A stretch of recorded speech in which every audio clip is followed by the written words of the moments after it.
All right, well, welcome to this fourth track session of the day.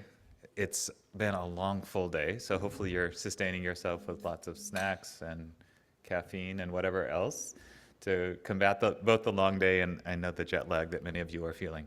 But we're so glad that you did find us here, and this is one of the most, I think, important and interesting conversations that I've been looking forward to for the entire day. So stewarding lands in a changing climate.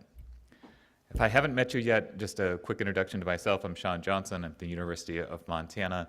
I've helped foster and support conversations with the ILCN for a number of years, and I'm glad to host this esteemed panel.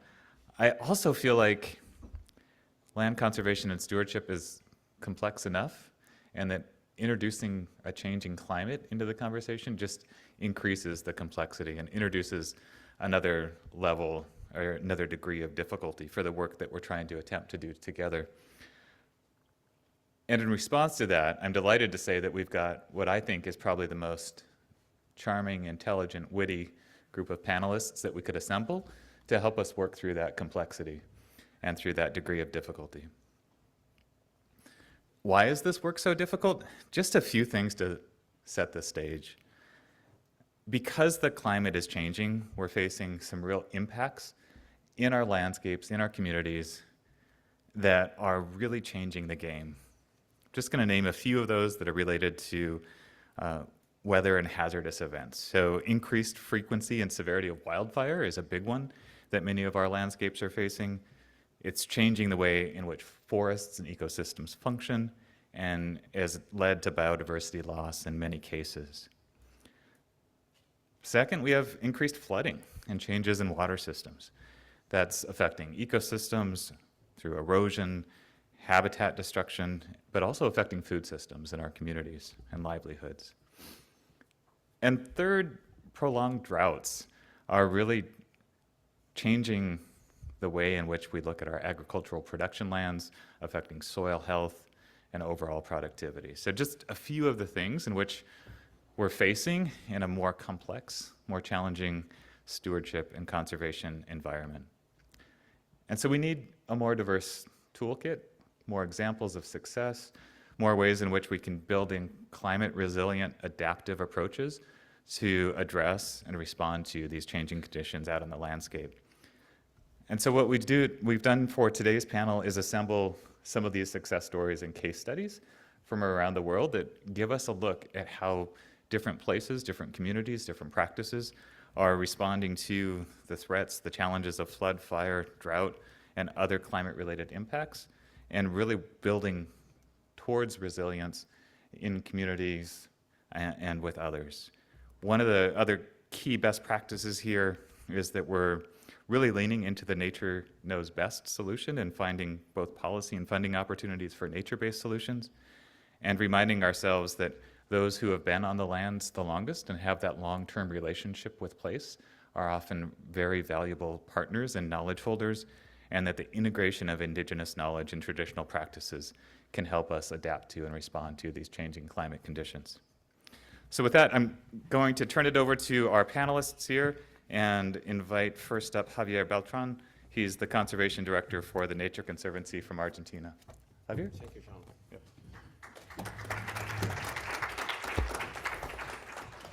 Well, thank you, John. Thank you for the introduction, the kind introduction. When you talk about the challenges in a changing climate, the Gran Chaco has everything of that. Let me introduce myself. I'm Javier Beltran. I'm the Conservation Director for TNC, organization for which I've been working for the last 16 years. Prior to that, I work in different organizations and projects related with land conservation, including WCMC in the UK. Also, let me say that thank you to the organizers of the Global Congress and proponents of the topics for inviting me, for inviting us to participate in this session. And last but not least, this is my first time in Canada, so to me, I'm thrilled to be here. So my purpose for the next years is coming back not needing to make a presentation, but for just to know places in more detail. Sean, stop me when my time is over. Time when you speak in another language it runs in another dimension, so please stop me. Okay, I'm going to talk about, if it is work, a place that in TNC we name as a Gran Chaco iconic place. And to put the region into a context, this is what at TNC and with our partners expect from this place for 2030, a place with a livable or livable climate, healthy communities, and thriving nature. What is the Chaco? The Chaco is a bomb of nature. It's a bomb of production, and the two bombs are running separate, or have been running separate until now. It is a rough ecosystem, a rough region. It is a combination of mainly dry forests. In fact, it's the largest extension of forest after the Amazon in the world. But it also includes wetlands, other ecosystems, and a mosaic of land under different type of land uses. This is the block that you can see there in the slide is the total area of the Gran Chaco. We are talking about 1 million square kilometers shared between Argentina, Paraguay, Bolivia mostly, and a little bit of Brazil. And again, for the Gran Chaco, our vision for the foreseeable future is a place of marvel, where biodiversity thrives, history, culture, and nature are valued, human needs are fulfilled, and economies prosper. So I invite you to a ride in a small boat that goes along one of the typical wetlands of the subtropics. I'm not going to talk, this is going to be a short presentation for a big problem. So what I will try to indicate is some of the key aspects of the Gran Chaco and what TNC is doing with partners in the region.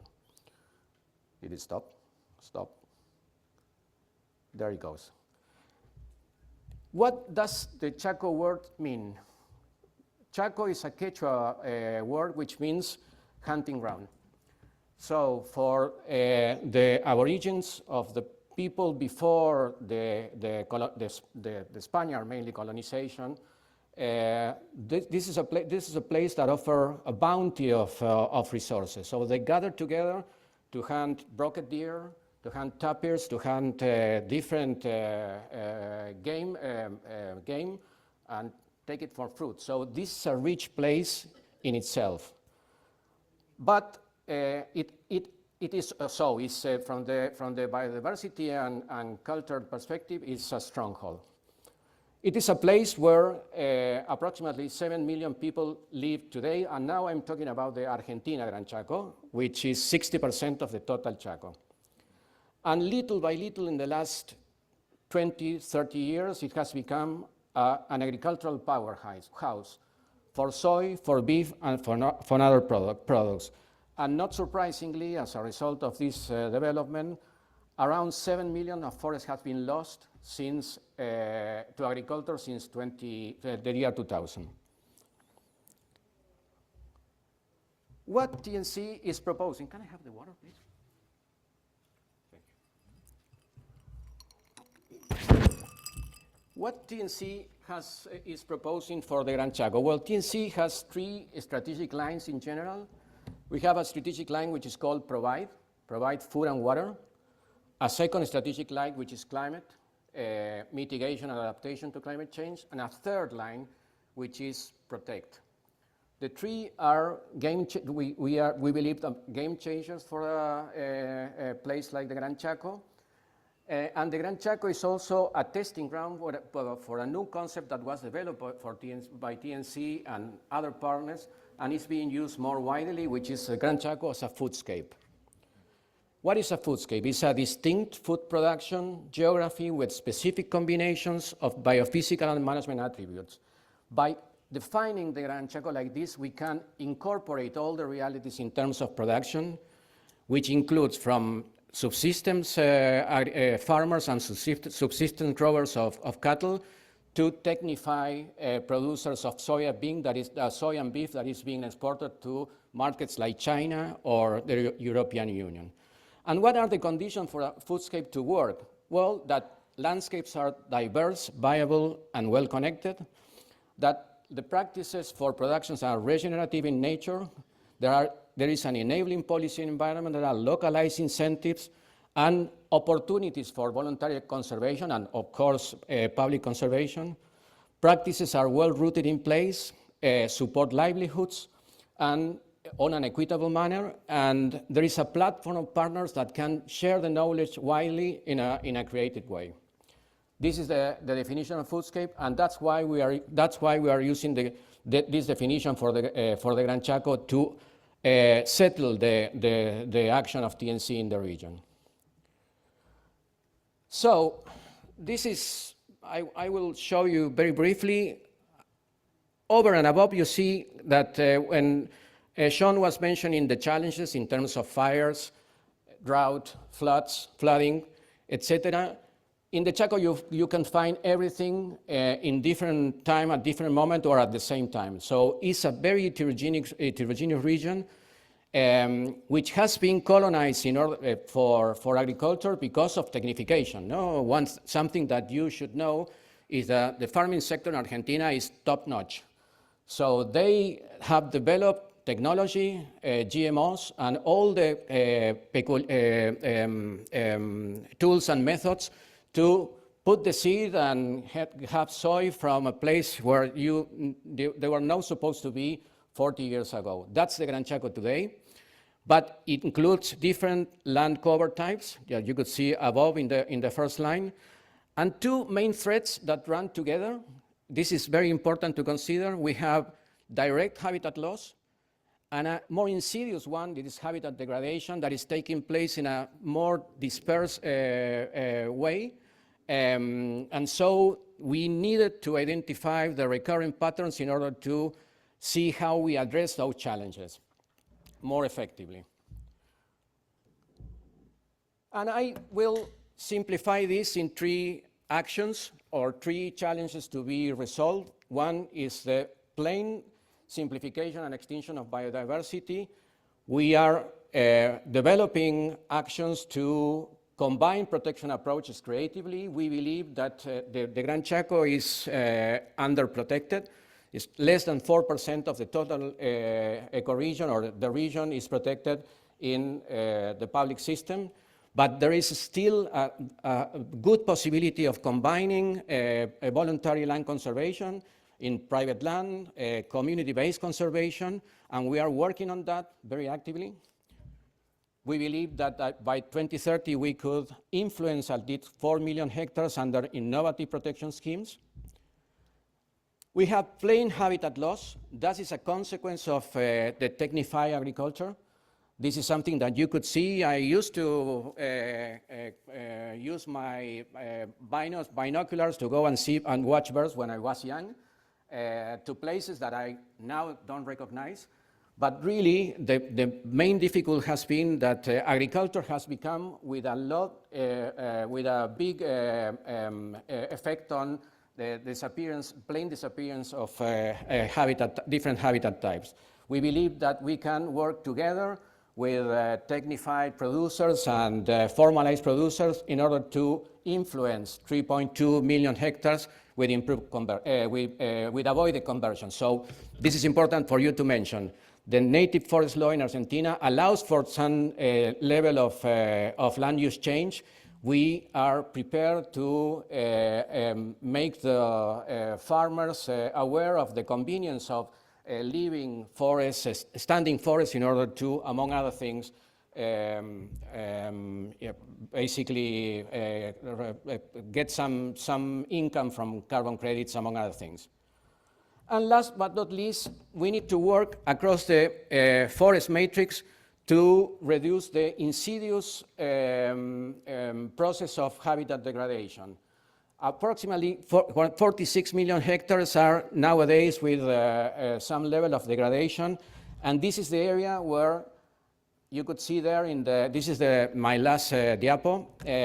You could see a little bit of all the small spots in green that shows what we call the puesteros, are these small initiatives of family farmers, family growers that leave the cow in the middle of the forest without any pretension of improvement or nothing like that.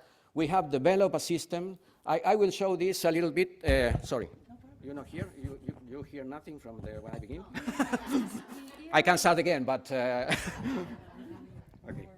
okay. Sorry, estoy hablando hoy. Okay.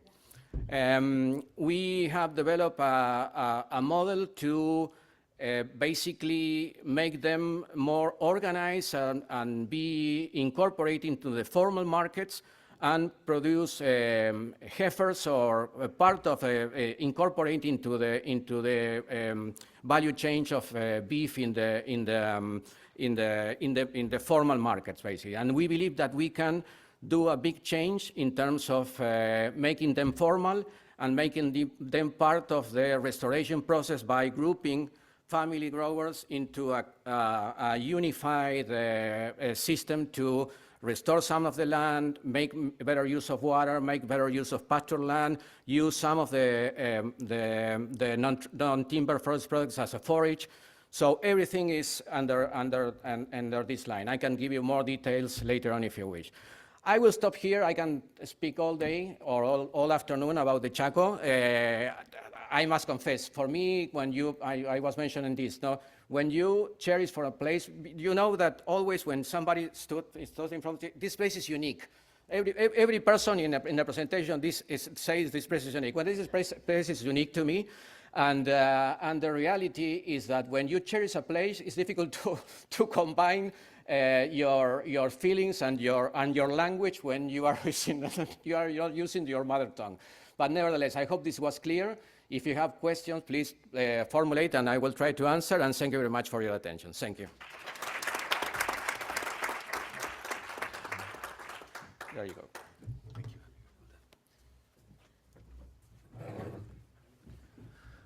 All right, thank you, Javier. Really interesting to journey down to the Chaco, and now that you're up here in Canada, maybe you can invite us all down there so we can see that landscape too and all the unique features that it has. You are invited. I'm invited, great. You're all invited too. The punchline for me and a lot of what you were saying was that these multi-benefit outcomes that we're looking for in foodscapes and those enabling conditions that sound a lot like the same conditions we're looking for in environmental outcomes are actually those that also contribute to a more climate resilience landscape, right? And so how do we think about expanding and accelerating those different opportunities? So thank you for those examples. This is going to be a whole bunch of great examples from places that we'll all want to visit, I believe. So next we're going to go over to Gareth Catt. He's the Desert Project Manager for the Indigenous Desert Alliance from Australia. Gareth?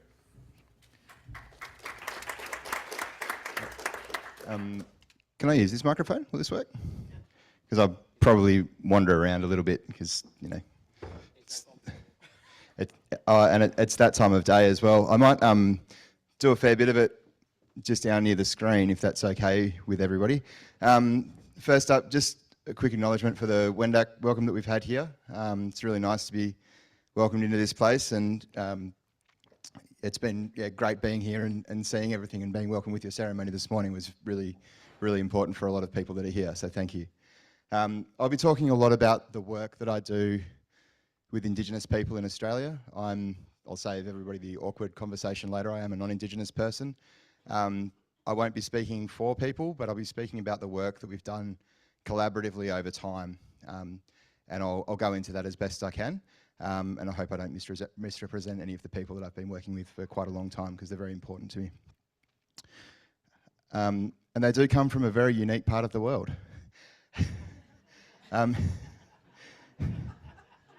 Yeah, so this is a map, 1920s Australia. That was how we classified things. That useless part of the country is a part of the country that I absolutely love. It's remote, it's beautiful, it's culturally connected, and it's incredibly diverse. It's not what people expect it to be. It's a really special place. It's also a place which is where most of the groups that had very late contact in Australia live and still do live. They're very connected to country. There's people that didn't have contact with Westerners until, you know, in some cases the mid-80s. So there's, you know, it's a very culturally intact landscape, and people are very deeply connected to their country. So that map does represent where there are Indigenous interests in land and recognised native title or freehold land across the desert. So yeah, very strong interest in that part of the world. A lot of people, when they think about deserts, they don't think about what the Australian desert looks like. You know, for most people, deserts are, you know, what you see on Aladdin if you're into watching Disney movies, you know, big red sand dunes blowing away in the wind. We do have a little bit of that in Australia, but most of our deserts are vegetated. They're quite diverse, but the vegetation, the grass that dominates is spinifex, and that's what's represented here. So you can see that little spiky grass down the front. Long sand dunes, that's the Great Sandy Desert up on the top right, and an area which has been burnt on the left is the big one there. And in that image, the thing that's really important to look at is what's left behind, not what's actually been burnt. There's also these really important refugia, pockmarks in the landscape. So the salt lakes, soft vegetation, this is where a lot of the threatened species are. So these are, you know, significant places for night parrots. They're the places that people would have focused their attention on when they were living on country, living a traditional lifestyle. And we'll just show a short film. This is not a film of first contact, but it's a film of two people, Warri and Yatunga, who were exiled from their community in Wooloona. And there was a drought. And the family, their friends in that community got very concerned about those people when they were still living out on country, knowing that it would be a very hard time for them. And so they sent a search party out to go and find those people. So it's just 4 minutes of pretty late contact with people, and shows some of the fire use that people were using at that time. So I'll just run through that.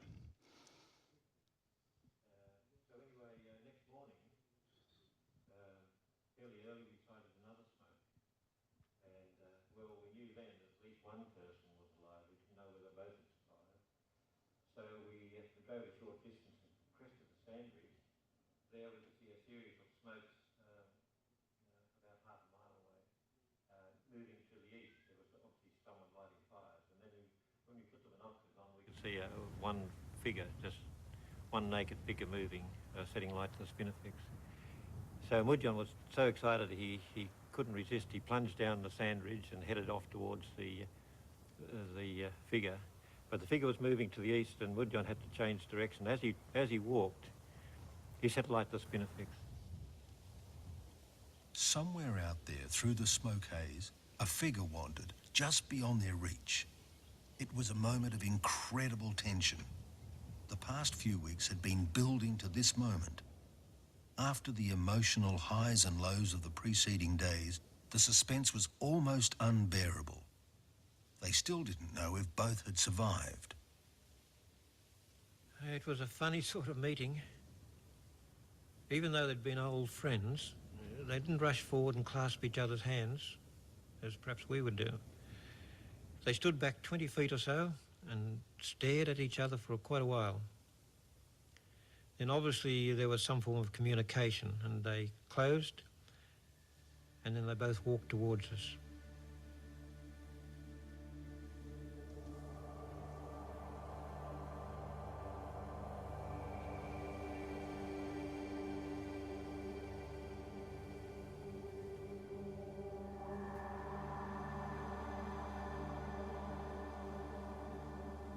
As Mudjon drew closer, it became obvious that it was Warri. When Warri Kayangu came up to us, he was quite naked. He carried one single spear and a spear thrower, but he was in an emaciated condition. He had deep indentations and scarring on his forehead. He had a crude bandage on his left arm, and there appeared to be some weakness of his left arm. And he also had scars all over his body. His right leg had a crude bandage, and it obviously was painful, because at every opportunity he would rest his weight on his spear thrower and take the weight off his leg. After all the excitement of finding Worry, they still did not know if Yatunka had survived. Mudjon was able to confirm that she was indeed alive, somewhere out to the east, searching for food. Mudjon, of course, was absolutely elated by the whole proceeding. His old friend was here and he was going to take him home.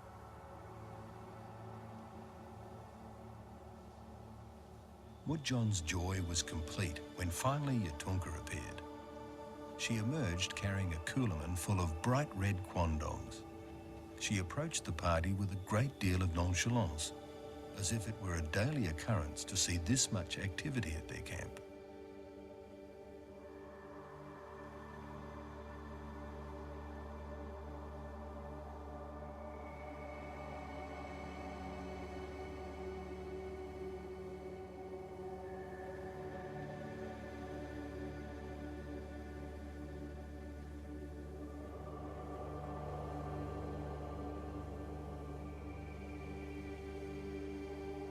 Worry and Yatunka's emaciated condition was a graphic testament to the ravages of the drought. In recent times, their only source of nutrition had been the quandongs.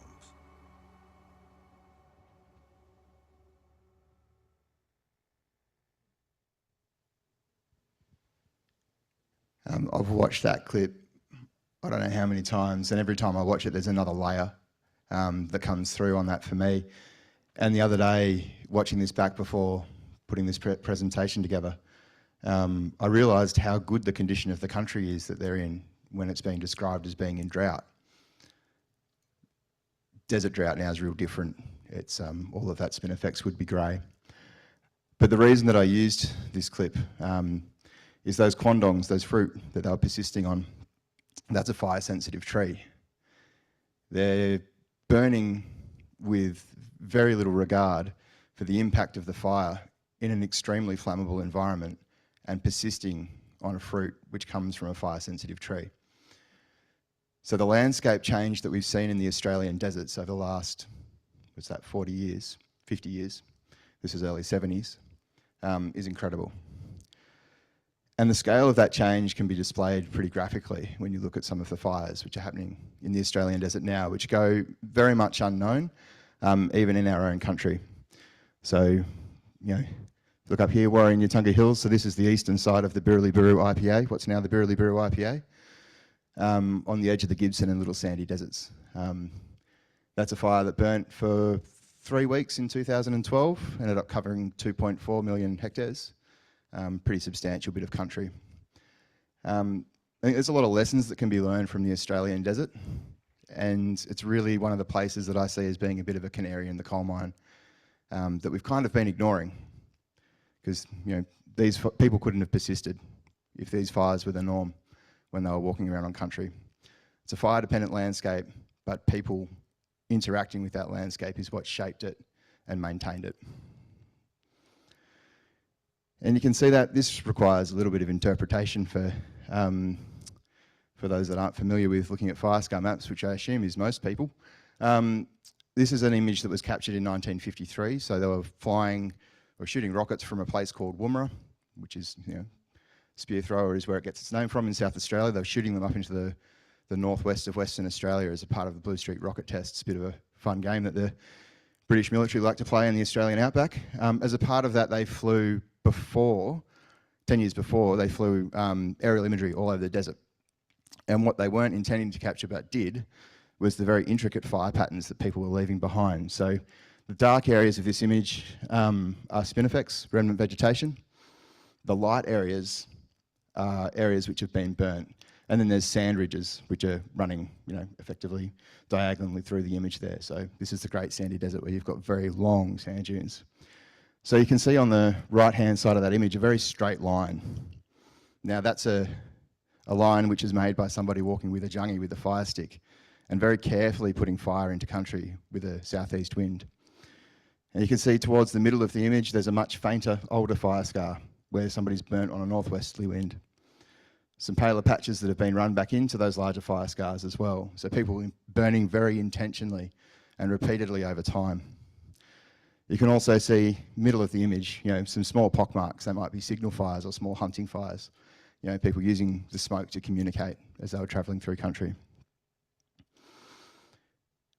That's what we reference now as being right way fire. So that way that people were interacting with the landscape, burning very carefully, burning very intentionally on particular weather conditions, produced a really diverse landscape. Lots of different fruits and shrubs, diverse places for animals to hide, and buffered the landscape from the impact of broad wildfire. It's extremely unlikely that there was no wildfire in the desert, and I don't think it's something that we're ever going to stop. It gets a lot of lightning strikes, it's a hot place full of spin effects. But buffering the landscape through repeated application of fire brings a much healthier and diverse landscape. Wrong way desert fire, well, if you've got right, you've got to have wrong. Nobody really talks about wrong way fire, but we've got it up there anyway. You can see the impact that that has on the landscape. Doesn't leave a lot behind. Those trees that are in there are mulga trees. If they're burnt before they have a seeding, a chance to throw seed, they're an obligate seeder, then the stand will be extinguished. So if they have 2 hot fires in a short period, then you start to lose those trees. You start to lose the cover in the desert. Another example here, this one's the image where you can see people have been carefully burning, lots of green growth coming back, beautiful green tree. They're trees that get covered in flowers, which are a nice sweet nectar that people would feed on when they're moving across the landscape. Lots of shrubs coming through, really diverse. And there's 4 separate fires in that image on the left-hand side. Right-hand side goes without saying, that's one fire. That's a fire that burnt in October, which is when most of the hot fires are in the desert, driven by an extremely hot wind on probably a 40-degree day. Not a lot of seed bank left, not a lot of cover left. Pretty devastating impact. And a lot of vegetation will grow back. This is one of the things, when we talk about fire, people go, oh, it's natural. Most of the fires that we have in Australia now, I don't think of as being natural. I think of them as being feral, unmanaged fires. And I think we need to change the way that we talk and think about fire in Australia, and I think there's lessons there for the rest of the world as well. Fire can be a part of the landscape, it can be a process, it can be something that's applied carefully, or it can be something that happens to the landscape, an event, and that's when it's really destructive and has a devastating impact. That little fella sitting behind the tree, that's a marla. They're now extinct in the wild on mainland Australia. They only survive in fenced areas. Their biggest threat is cats and foxes, so they get eaten pretty easily, especially if there's no spin effects for them to hide under. So the impact of fire combined with other threats in the environment is pretty devastating. So with careful fire use, careful planning, and interacting with the landscape over time, we won't stop. We won't stop all of these events from happening, but we can buffer the landscape, make the landscape more resilient, so that it's able to withstand those changes that we know are coming. People being involved and engaged in country is the solution. I think that's what we're hearing a lot of. We don't really have wilderness in Australia. We have wild places that people are very deeply connected and attached to. And that's what I'd like to leave us with today is some great pictures of our members, our rangers, getting out on country and doing what they do best. Thank you.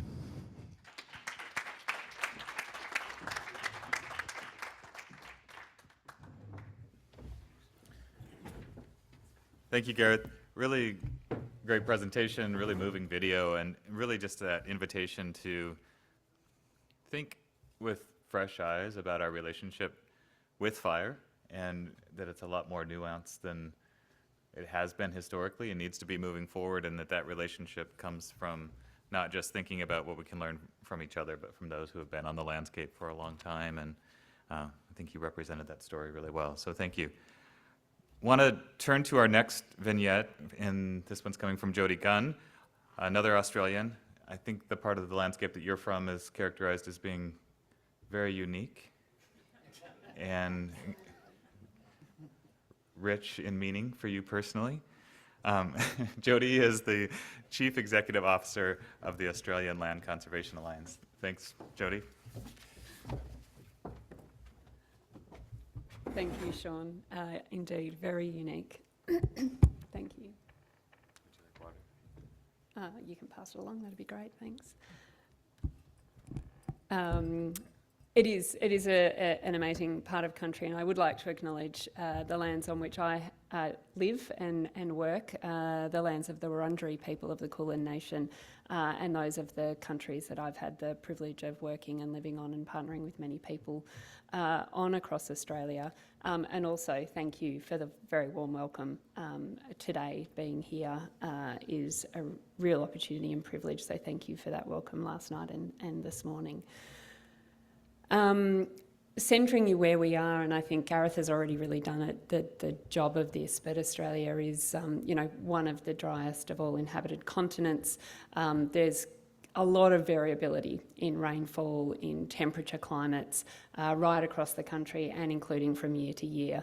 And I think Gareth has pointed really strongly to the role of Indigenous peoples across 60,000 years and their long and enduring connection to country and their continuing responsibility to care for country. We're here talking about the context of the climate crisis, and in Australia and across Australia and around the world, we are seeing extremes that are well outside the range of historical records. We know that we have critical challenges of biodiversity loss and climate change independently, but also contributing in an intricate way together, exacerbating each other's challenge. So I think that story we all know well. We're seeing more heat waves, we're seeing more floods, and I think one of the things that I wanted to bring to the discussion today is the effect of these compounding impacts, where we're seeing floods coupled by fires, coupled by floods, and the impact that that is having not only on natural systems but also on human communities.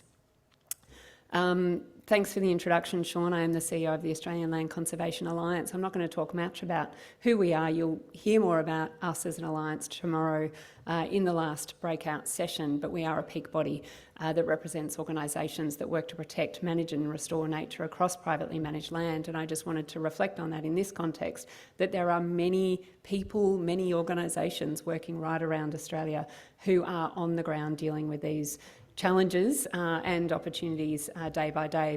They're our members, but there are many more organisations working right across Australia and the people that work in those contexts. In this context, I'm really going to highlight these compounding issues and individual issues simply by way of very rapid case studies, and I am not nearly touching the sides of the kinds of work that's going on, and I'm really drawing largely from my personal experience as well in this context. Just to frame the situation, I think Gareth pointed really strongly to some of these massive, massive wildfires that are in fact bigger than what I'm going to be talking about today, but less heard about. And I think that's an important point to note.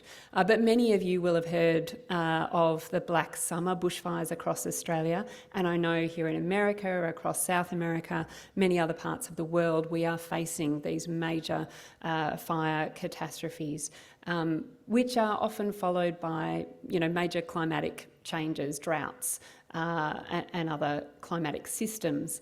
But the 1920 bushfires were one of the most catastrophic bushfire seasons across the East Coast that we've experienced. The extent of damage, both from an area perspective, the impacts to human communities, and they are very, in this case, many very urbanised communities. But there is also a real trauma for Aboriginal and Torres Strait Islander people living in these places as well, the impact that they feel from the huge loss of country that occurs from the huge and vast devastating impacts. Also, about 3 billion animals were affected by these fires. This was followed very soon after by a period of intensive floods. It was, natural disaster zones were declared. People were forced again to evacuate, but it wasn't just in different parts of Australia, but in fact it was too often the same parts, the same communities, the same townships who were just barely recovering from fire to then be impacted by the floods. And again, in February 22, again, another flood disaster. So I just wanted to point to these real compounding impacts of floods and fires, that it might be across the whole east coast of Australia, but actually some communities really suffered the worst. So I'm going to turn to some case studies, and these are case studies both of the impact, but more particularly how organisations, communities are preparing for, responding to and recovering from some of these impacts and what comes from that. So taking you to a part of the country which is the traditional lands of the Ngambri and Narrogoo traditional custodians, a place that with a previous organisation we called Bush Heritage, that I worked with for Bush Heritage Australia, and that's Scottsdale Reserve. So it's just south of Australia's capital city, Canberra, and it has some of the most unique, very unique, temperate ecosystems, but they're really quite endangered too. Some of the systems that I'm talking about, we have less than 5% due to habitat fragmentation and land use change. So really important habitats, those that are remaining. And this is a restoration reserve. A huge amount of work and effort has gone into restoration of grasslands and woody grasslands over a good decade plus of time. And this landscape, I was overseeing the area of southeast Australia, managed up to 20 different properties and partnerships through my work, and at the time about 6 of our properties were impacted by the bushfires. So I was across that summer period dealing with multiple bushfire impacts and impacted reserves and communities. The challenges and the impacts were significant, but importantly, the recovery was really important. There were major recovery efforts that needed to be undertaken very rapidly, and there were short-term recovery efforts and longer-term recovery efforts. It led to a range of trials and surveys to look at how things recovered in this kind of system. It's probably also important, I missed the point that right after those bushfires on Scottsdale Reserve, literally months after, there was huge rainfall. And the ash from the fires, which were very extensive, flowed into the river system that sits around Scottsdale Reserve, and those river systems that hold native species turned black. And so, again, major impacts on the fish communities, the riverside communities off the back of the flooding events. But what came out of that was a huge amount of innovation. What needed to happen was this rapid collection of native seed in order to recover and restore these grassy ecosystems. A small nursery that was on the property that burnt, some investment flowed, which meant a resurgence and a rebuilding of that nursery. The staff there worked really collaboratively in huge amounts of partnerships to engage with landholders outside of the area, within the area, to gather native seed. Aboriginal and Torres Strait Islander communities that live in that area that the organisation was partnering with were able to come back on country and understand the cultural impacts of the fires and floods, and work with the organisation to think about how those events could be restored.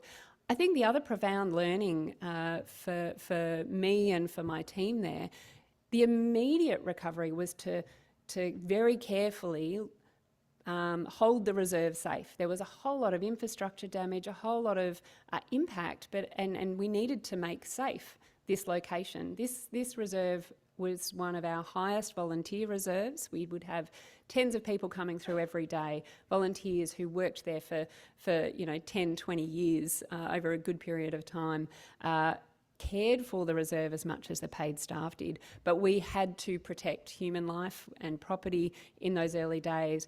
What we didn't realise was how important it was to get those people back onto the reserve, whether we were talking about the Aboriginal and Torres Strait Islander communities we were working with there, or the volunteers who had spent countless days and hours there. And for those volunteers, as much of their recovery process was in actually being there on country, helping to restore country, was helping to restore their own emotional challenges that they'd been facing with such huge devastation across a wider landscape. This is an old version of my slideshow.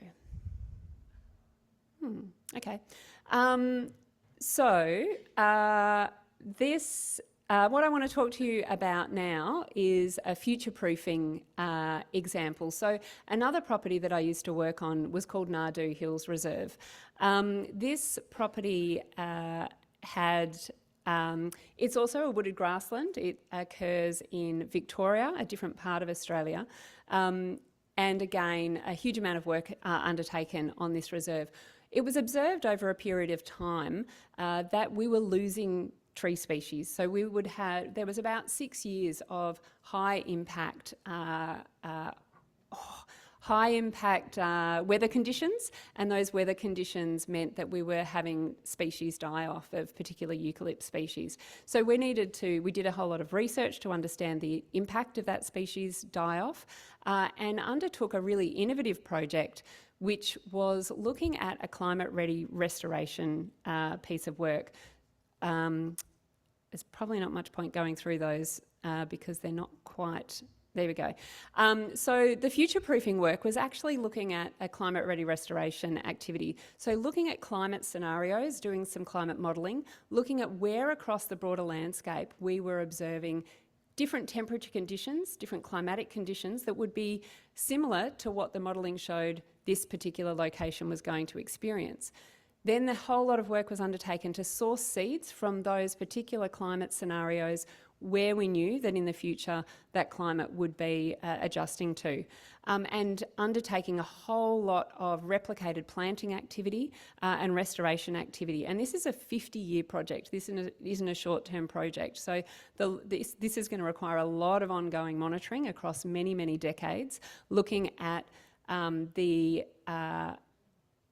planting and then the survival rates, but then also the regeneration rates, and whether we're actually seeing a stronger species survival of this same kinds of eucalypt species, but those that have better adjusted to a changing climatic conditions. So you can see these innovations being brought to bear following the impacts that are being realised by changing climate systems.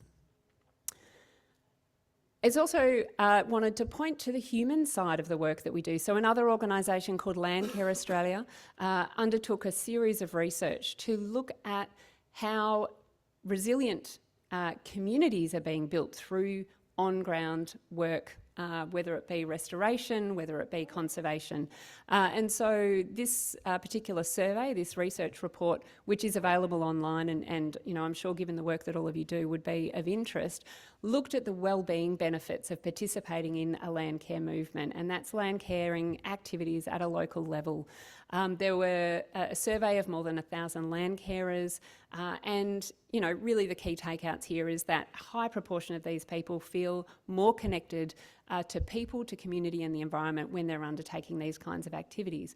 In the context of this discussion, what's particularly interesting is that during these natural disaster timeframes, land care was proven to improve the mental health, the resilience of people through reducing isolation, which we saw in real life on that Scottsdale example, and encouraging community participation. So really the key messages out of all of this is that, you know, we have a resilient land, a resilient country. It is a land indeed, always has been, of boom and bust, but we are seeing that exacerbated to the point that, you know, we need to be starting to think innovatively about how we're adjusting to these things. These compounding threats are testing the limits that we've been able to meet. And the preparedness activities and the response activities are about both being prudent, but also particularly about being bold. You know, we need to experiment, we need to innovate if we are to address the challenges that we're facing. And I think finally that community and connectedness between people and country is also a really critical part of the story that we have to tell. Thank you very much.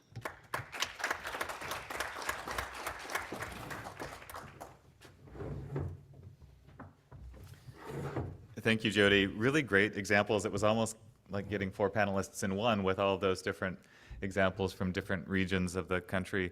And I also like how, almost in response to Gareth's call of fire happening to you is one thing, and being able to see the future and be more proactive gives us the ability to think differently about climate change not just happening to us, but how we respond more proactively. So thanks for giving us those tools and examples and insights. And rounding out our panel here, I'm happy next to introduce Mikhail Rafa. He's the Sustainability Director and Chair of the IUCN Specialist Group on Private Protected Areas. He's also in a leadership role with the Fundación Catalunya La Patria. Terrible Spanish pronunciation, but I thought since we're in French Quebec, I would try my hand at multilingualism. Mikel, great to have you with us.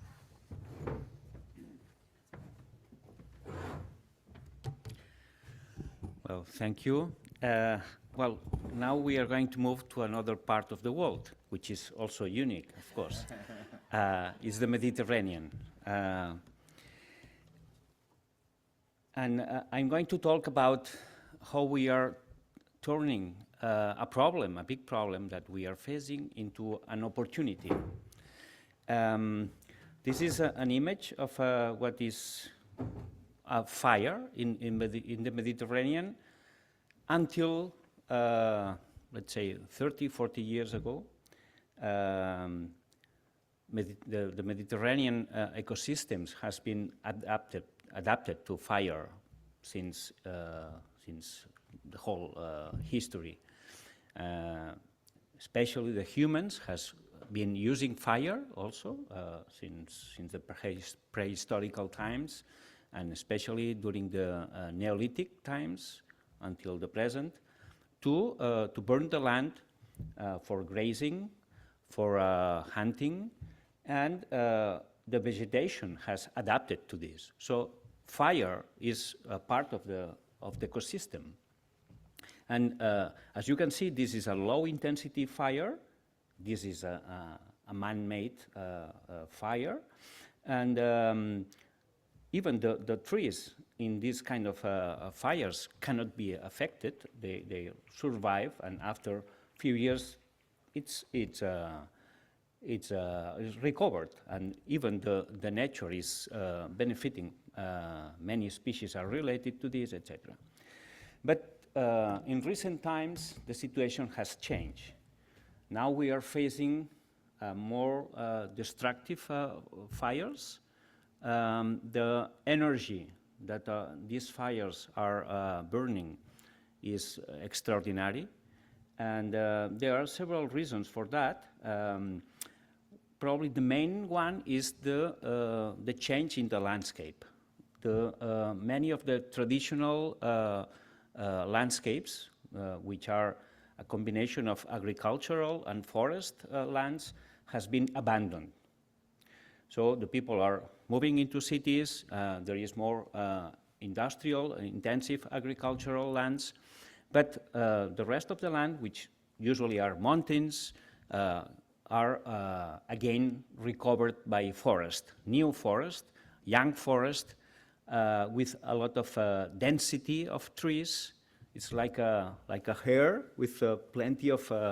I mean, you don't go to cut your hair, and the trees and the density of the trees in this forest make the amount of biomass unbearable. So now we are facing what we are calling sixth generation of fires. These fires are the ones that can even change the climate. The amount of energy that goes into the atmosphere goes to the upper parts of the atmosphere and go back sometimes 50 kilometers, 60 kilometers away, and the whole system is creating more and more fires. So nobody can stop these fires. Only nature and the conditions can do it. And now we are facing this. The first picture on the left is a diagram, is just a scheme of what is all about. But the second picture is a picture that I took when I was heading into one of our lands that we are managing.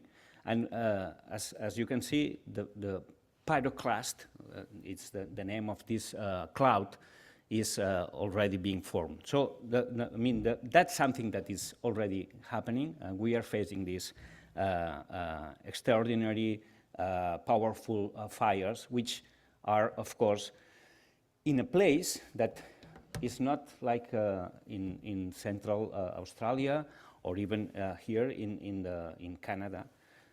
We are a very dense and populated country. So it's not a matter of changing the natural landscapes, but it's also affecting people, houses, people, human losses can be or are already a real thing. No? That's there is a mistake here in this picture. This is it was taken a year after that we had the previous ILCN Congress. Unfortunately, nobody can travel because of the pandemic, but we had in this place the last Congress. Imagine here in 1 or 2 years that a big fire goes beyond the houses. So that's what we faced. And we were lucky. We were lucky because just an agricultural field and 100 meters and the direction of the wind has saved us to be burned. That was like a miracle. We have that's a church, and maybe there was some goodwill or some God has provided some help in this case. But we cannot rely on miracles. So we decided that we have to work and try to focus our work in preventing these kind of problems. So we have a lot of experience on fighting fires. So we have also good ways to model, to plan what kind of fires we can have according with the biomass, the vegetation, the climate conditions, etc.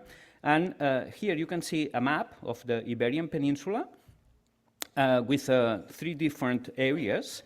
The one on the top is the Pyrenees. This is the possible fire that one single fire can burn almost all the Pyrenees in one time. That's more than 200,000 hectares.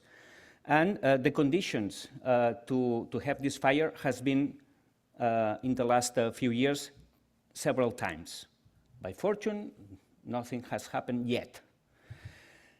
If you see the picture on the left is the northern part of Portugal and the southern part of Galicia, the region in the northwest.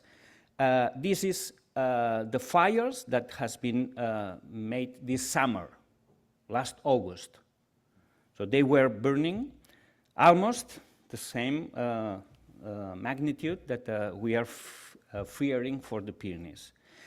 And the last picture is my city, Barcelona. The 2 fires that can be, this is just a prediction, but as you can see, there is a risk of many people living in the city and, of course, the surrounding areas, the metropolitan area of Barcelona. So this is the situation that we have. And that's why we are trying to make it more difficult. And now I'm going to in order to explain it better than my poor English, I will show you this little video of what we are trying to do and the tools that we are using. The video is in Catalan. I mean, there are some wording in Catalan, but I will translate so you can understand better. But it's self-explaining. It's passing. Oh, no. Sorry. Back. Double click. No. No. No.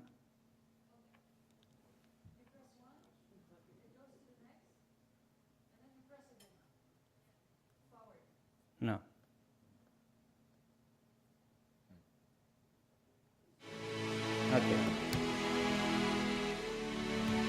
So this is about forest management. We have 4,500 hectares of forest in our properties, and we want to adapt them, to help the forest to adapt to the new climate conditions.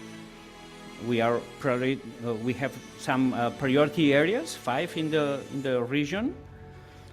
And how we do it? We plan, of course, the things, and we try to make a forest management closer to nature. So we are, in a way, imitating the nature dynamics. To prevent the fires, we are using domestic animals, what we call silvopasture. So it's mimicking the role of the herbivores, and we are trying to use it for raising local economy, bioeconomy based on forest, which in the past years has been almost lost. We generate jobs and local opportunities, and also we do land stewardship agreements with the owners and the neighbors of our properties. That's the way that we are doing the job. So just to finish my presentation is that we can really make the things much better if we collaborate with all the partners. This is essential to work with of course, the government, the fire department people. They are experienced, they have a lot of knowledge and resources, but they need, of course, the help of the different landowners. Most of the country in our situation is 70% is private.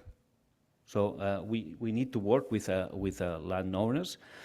And also with, of course, the technicians and all the people involved in these operations. But that's one part of the situation. But we also need to raise, to elevate the discussion, because sometimes you need to have more political will. To simplify the procedures, which is some of the problems that many of the forest owners are facing. So we have the capacity to, we are quite influential as a foundation. That's our the place that we usually have conferences in the center of the city of Barcelona. So usually we have this as a big way to influence politicians and decision makers. And well, that's in a nutshell what we do and how we are trying to address this problem that we are facing. Thank you.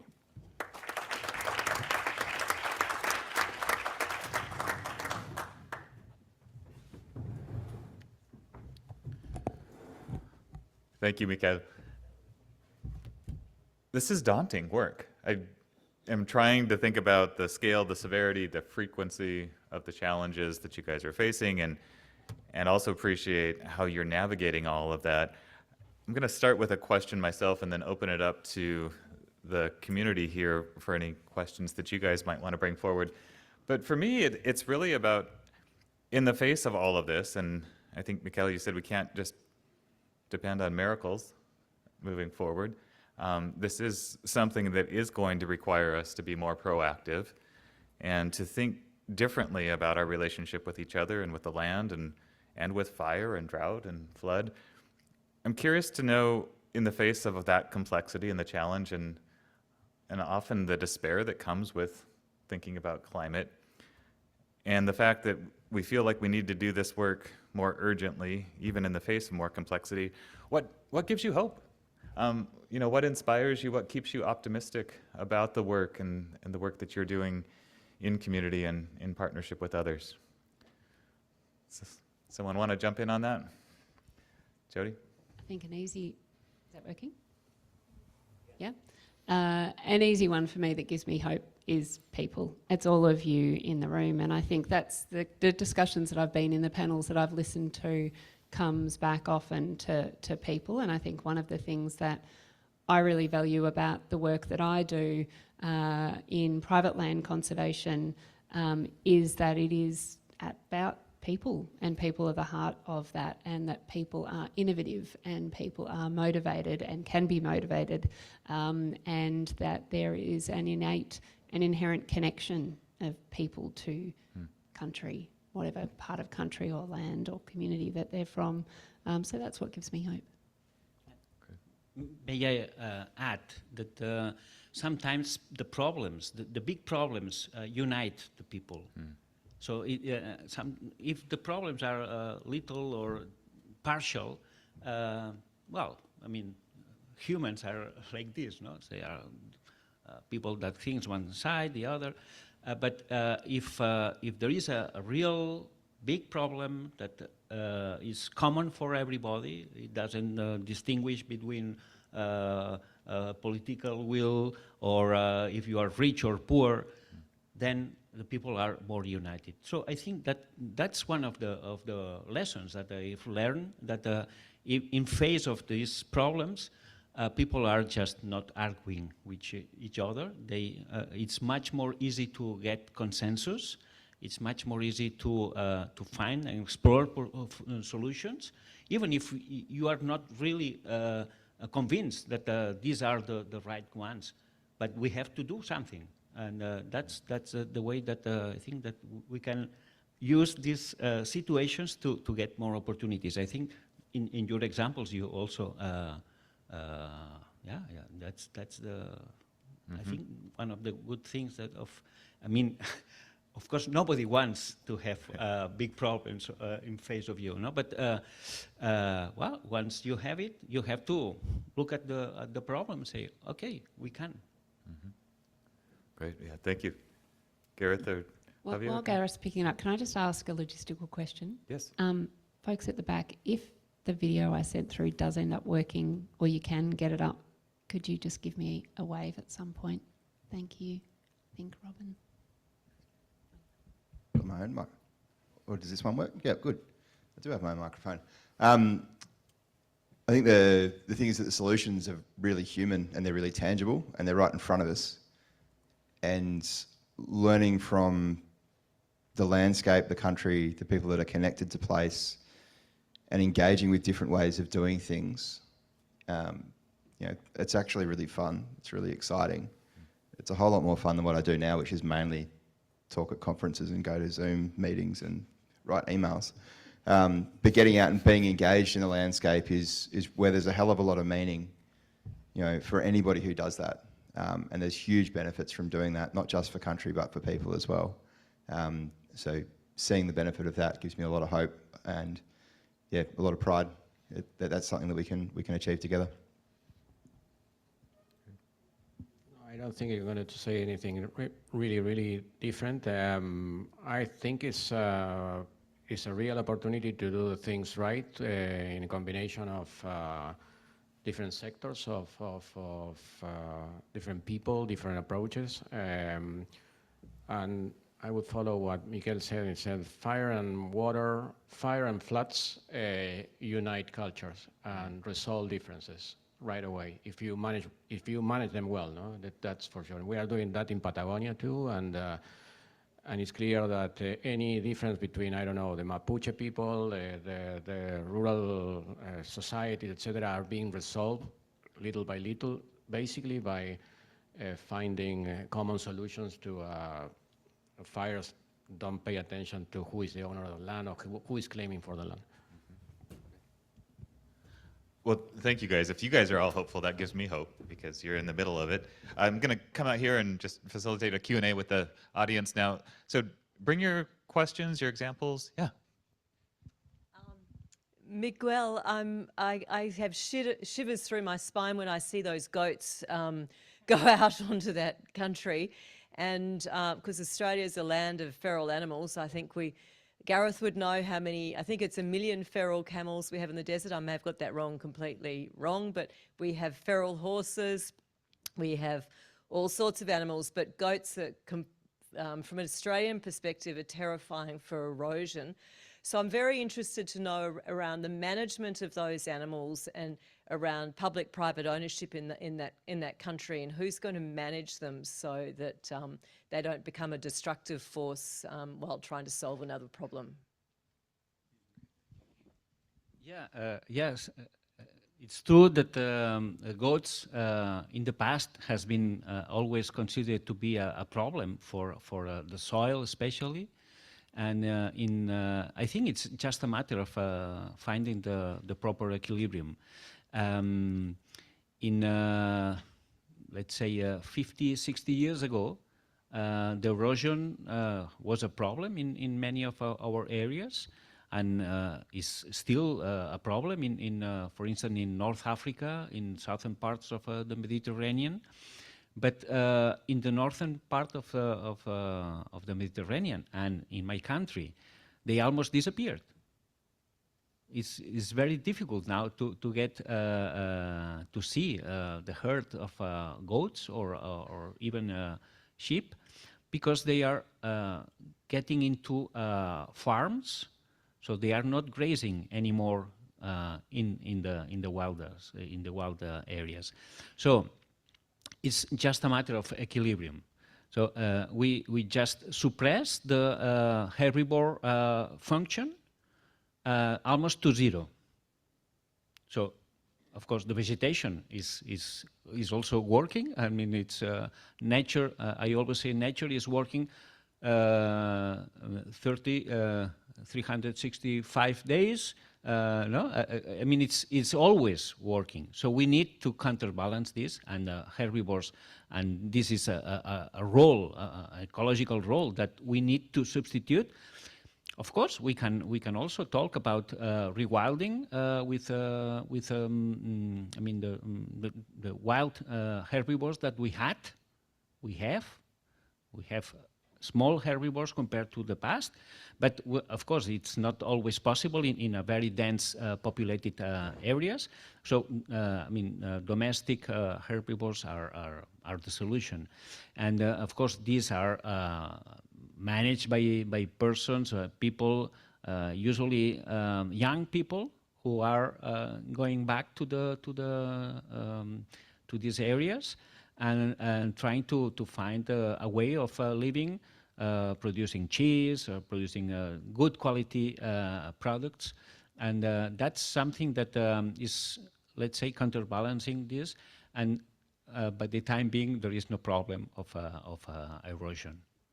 But I mean, it's nature is always like this. It's finding the equilibrium, no? So probably in your case, the camels and all these animals has exploded. So they are much more above the capacity of the land. Great, thanks. Yeah, Anton.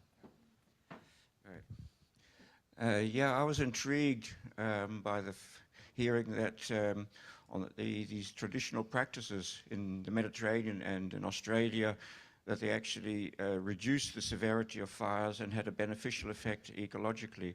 So my question is, for the Australian First Nations, are they reviving their traditional burning? And if they are, what is motivating them to do that? And for the Mediterranean, the selective logging and the grazing by goats and sheep that you showed, is it economically sustainable? Are you going to have to pump money into keeping the people doing that, you know, as a kind of nature managers?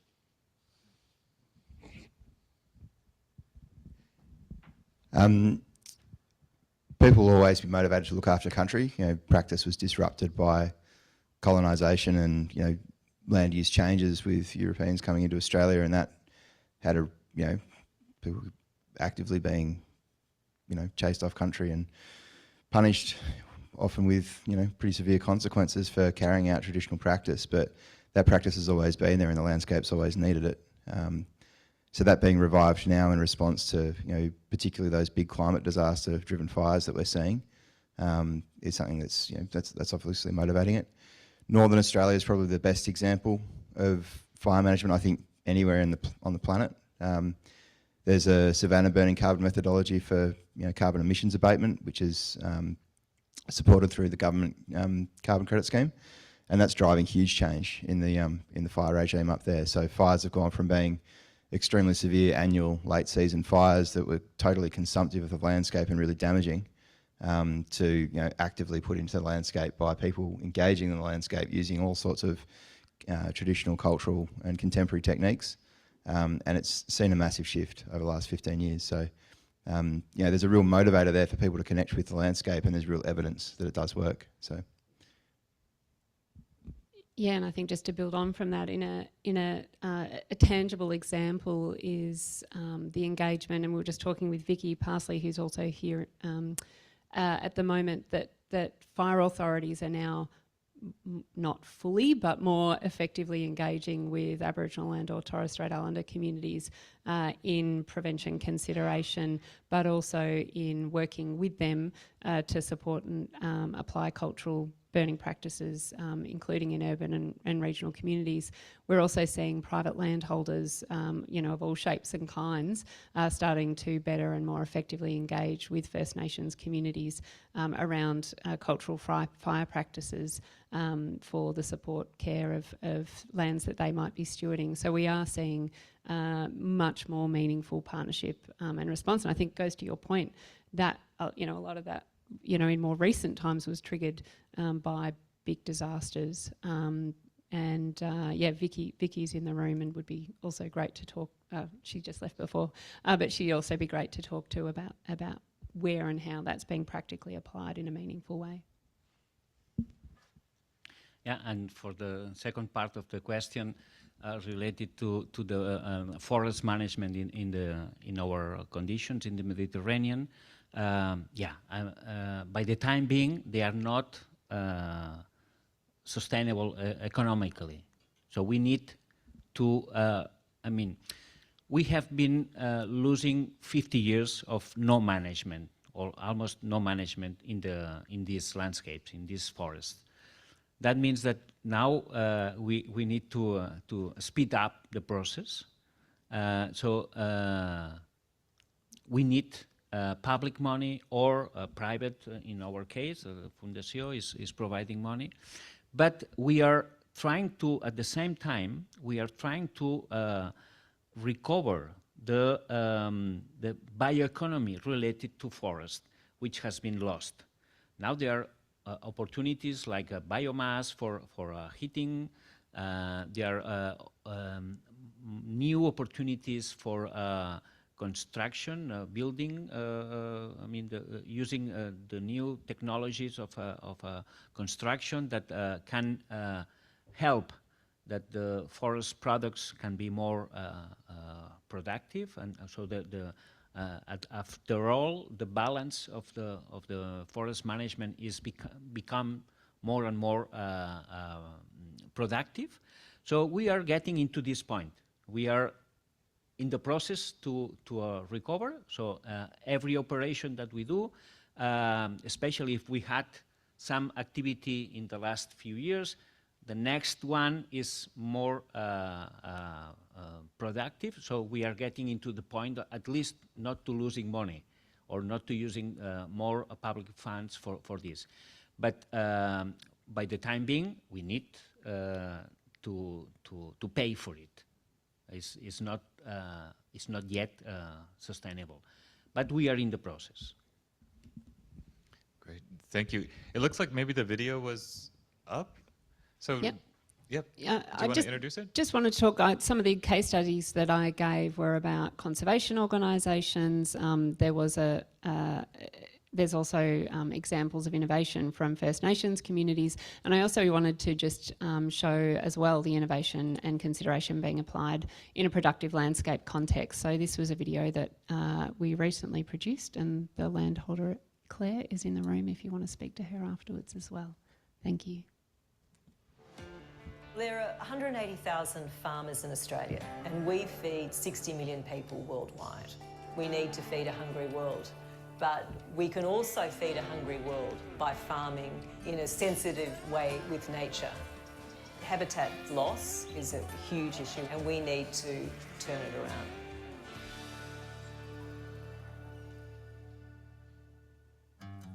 When I first took over the property about 12 years ago, 2 ecologists arrived at my kitchen table and said they'd like to put a third of the property under covenant. Initially, my husband, he said, "You're giving away a third of your property." We ended up doing a valuation of the property. What I learned was that we have a lot of understory birds that are threatened or critically endangered. We have now measured 113 species on Womargama. I'm pretty proud of that. What we found was the covenant has added to the value of our brand. And also under our management agreement, we're allowed to graze it 6 months of the year. I've always called that covenant country the jewel in the crown. And mark my words, that will be the most valuable land on this property in 50 to 100 years' time.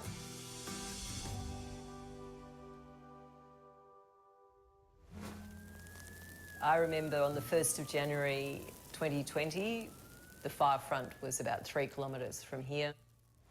We'd evacuated the farm. It was like Armageddon. 18 months later, we had floods. You can't fix the weather. But what you can change is your microclimate. If you have significant biodiversity or habitat, you have great shade and shelter both for winter and summer.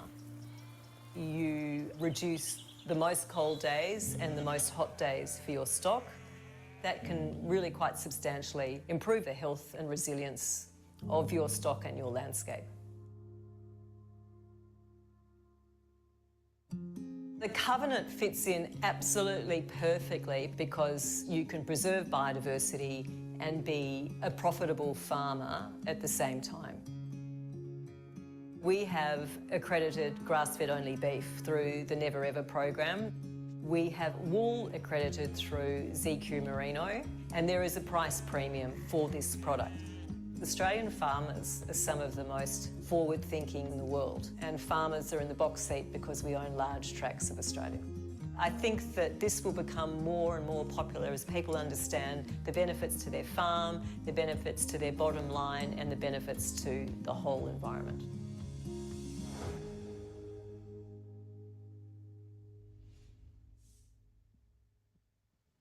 And I brought that forward in the context, thank you Claire for your work, I brought that forward in the context of this discussion among many others that it could be played because of the context of the competing impacts of drought and fire, and showing again innovation of individuals, of people, whether you're Aboriginal and Torres Strait Islander community, showing the innovation that Gareth, you were just talking about, up in the northern Savannah fire work, whether you're talking about private landholders that are conservationists doing these climate adaptive revegetation, or a farmer adapting to these changing climates in that way. Thanks. Yeah, thanks for sharing that. And Claire, great to have a movie star in our midst. I think it really drove home a lot of the underlying elements of this, and really thinking about some of these things are things that scale, but a lot of it is not scaling up, it's scaling down. What are those microclimates, and how can we foster those in a resilient way? We have time for one final question, if anyone would. Yeah, Terry. I grew up in fire country. Ever since I was a little kid, we always had wildfires. My sister-in-law was killed fighting fire for the National Forest Service. So I've waited a long time for these discussions and wanting more people to wrestle. I wanted the world to wrestle with what we grew up with in the western part of the United States, and Canada and Australia, Portugal, Spain, catastrophic fires now. It's got our attention. Wildfire has our attention. I'm curious, if you could wave a magic wand, what would you want to see happen in the next generation to change? From an Australian perspective, and I'll quote Rowan Fisher, who's an academic and a really good communicator around fire issues in Australia, is that we need to improve our pyro literacy. I think we've become increasingly disconnected from landscapes, and firefighting. I'm very sorry that you've experienced the tragic consequences of having to engage with a wildfire. It's a terrible thing to do, but we, in Australia, we have a narrative around that's you're a hero if you fight a fire, but you're a crazy person if you light one. But if you can light a fire that you can walk next to, and that reduces the risk for the oncoming summer, that's a much smarter thing to do. But we're pretty boneheaded about the way that we think about fire in the landscape and country. So if we could improve our ecological and our fire literacy as a society, I think we'd be much better off and much better capable of living with it.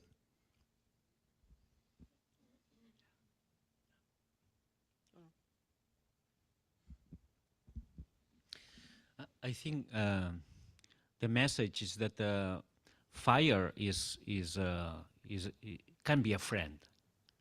It's not something that we have to suppress. Is part of the ecosystem, as it is rain, as it is some ecological perturbations, ecological changes. Changes is part of nature, and fire is also part of it. The thing is that we have to behave better with the fire. And for instance, we have had a problem, what is called the paradox of the extinction. The firefighting people has been very successful for many years, so that means that big fires has been suppressed. So they are preparing for the large fire, and that's something that maybe it was a mistake. Now they are realizing that we need to have, and now it's part of the solution, is these prescribed burnings. So we set a fire when the conditions are good to have these low intensity fires. And as the Aboriginal people has demonstrated, these slow fires in proper conditions are good for the ecosystem. So I think we have to learn how to live with these situations, and that's probably the best lesson that we have to learn: how to live with fire, and make the fire is our help, our friend, and not our enemy. And of course, don't make the fire to be so big. That's probably the lesson.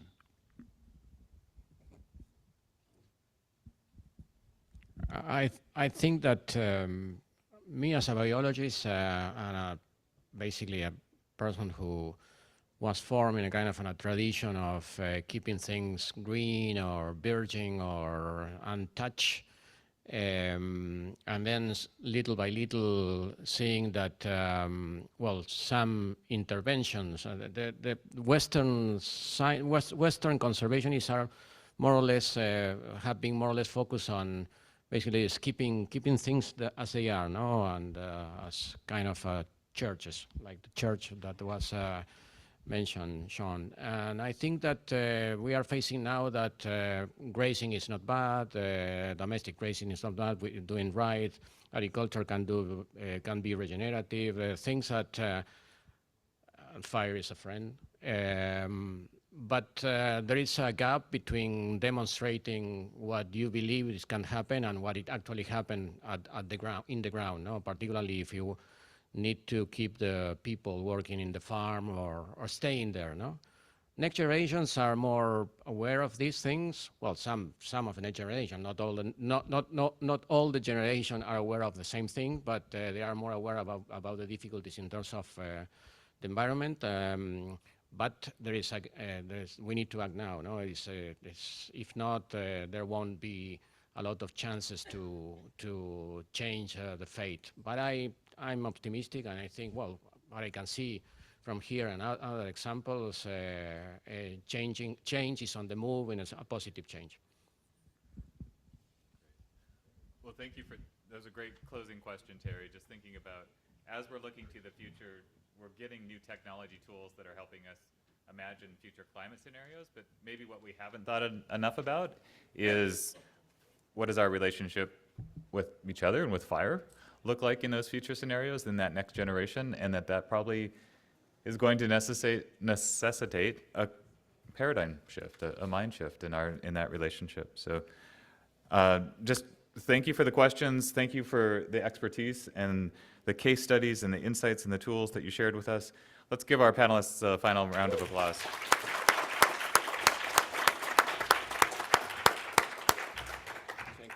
Yeah, and since we only have a day and a half together, we're not done with programming for the day, guys.